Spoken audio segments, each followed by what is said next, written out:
Breaking developments tonight from New York City, where late today, former President Donald Trump was indicted by a grand jury for payments made to an adult film star. Here's what we know. Trump is facing more than 30 counts related to business fraud, according to CNN.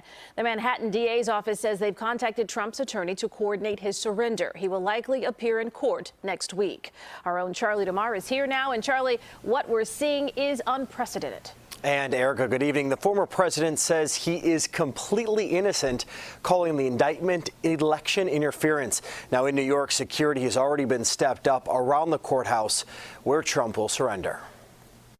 A Manhattan grand jury has voted to indict former President Donald Trump. The bombshell decision marks the first time in U.S. history that criminal charges have been brought against a former president. While the charges remain sealed, the case centers around Trump's role in hush money payments to adult film actor Stormy Daniels ahead of the 2016 election. I personally was surprised that there was an indictment. Because of the length of time that it's taken and the fact that the grand jury has met for several days without issuing an indictment or even voting.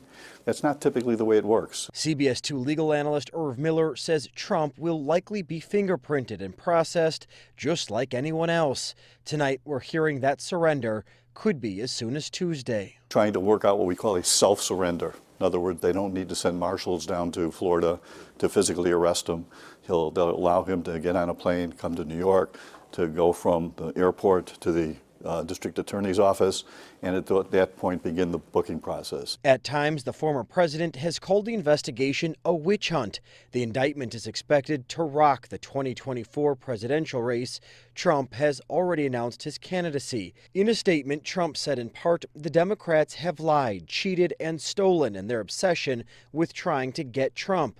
But now they've done the unthinkable, indicting a completely innocent person in an act of blatant election interference. And there's certainly political implications, Charlie. It seems like he's going to leverage this into a fundraising opportunity. Stephen Maynard Caliendo is a professor and political analyst. It will absolutely rally his base. The question is, how large is that base? Is it large enough to win a primary? Is it large enough to beat a Democrat in a national election if he were to be the nominee? Steve Balich is the Republican leader for the Will County Board. I believe that they don't want President Trump to run again, and they're going to do whatever they can to dirty him up. There's no reason to come after him now. And there are 3 additional and separate investigations into Trump, his handling of classified documents, allegations of election meddling in Georgia, and his role in the January 6 riots are all cases that could end in even more legal trouble for the former president. Live in the newsroom, Charlie DeMar, CBS 2 News. Charlie, thank you.